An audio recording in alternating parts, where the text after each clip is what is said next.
माई के एगो बेटा है जा अब बेटा के कभी भी बेटा के कोनो हक नहीं खे कि अपना माई के श्रृंगार के बारे में कह सके। ना जी सही बात। मेहरारू के कह दे हां मेहरारू के कह दे कि आज बड़ा सुंदर लागत है सही बात। बाकी माई के नहीं खींचे कह सके ना लेकिन एगो भक्त उहे माई से आशीर्वाद पावे खातिर का कहता का कहता हो आहा हा हाय हाय अरे किल्ला लला हरवा वो हरवा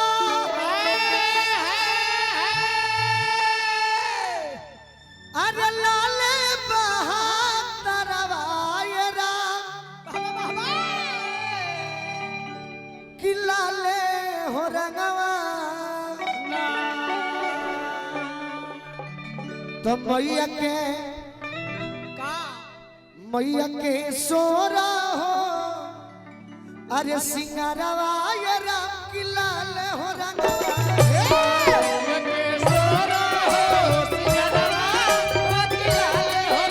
मैया के सोरा हो सिंगारवा ये राम की लाल रंगवा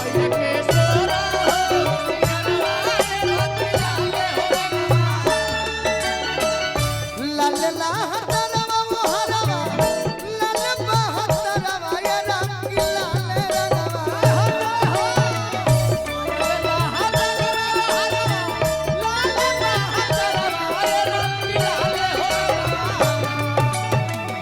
लाल लहरवा वो हरवा लाल बहतरवा ये राम की लाल रंगवा ये राम की लाल रंगवा तो मैया के सोरा हो सिंगारवा ये राम की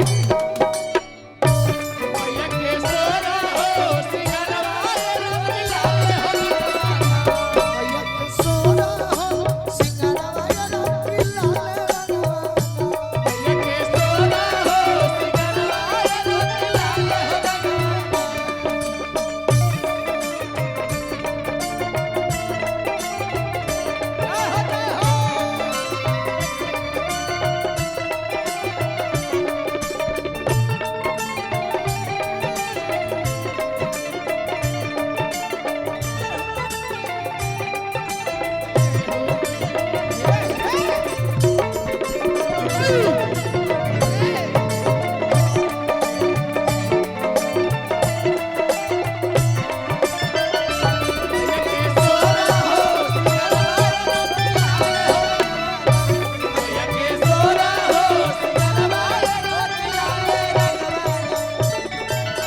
और का और का गरवा में हरवा सोहे तेज तलवारवा ये राम की लाल रंगवा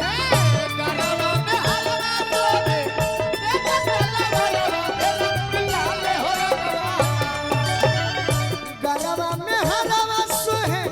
तेज तलवारवा ये राम की लाल रंगवा ए राम की लाल हो रंगवा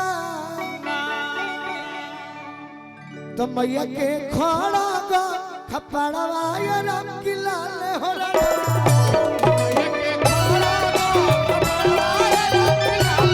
मैया के सोरा हो सिंगारवा ये राम की लाल रंगवा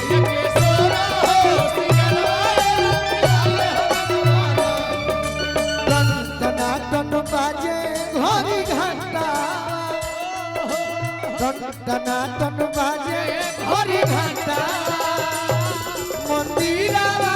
चमके होगा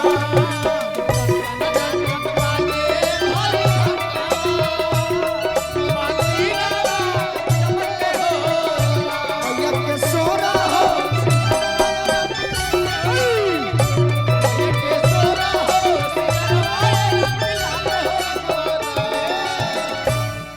कि लाल बासंतरवा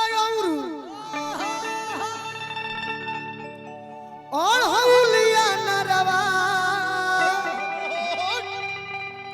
ए राम की लाल हो रंगवा तो तो गई तरी मंतरवा के अच्छा रवा ये राम की लाल हो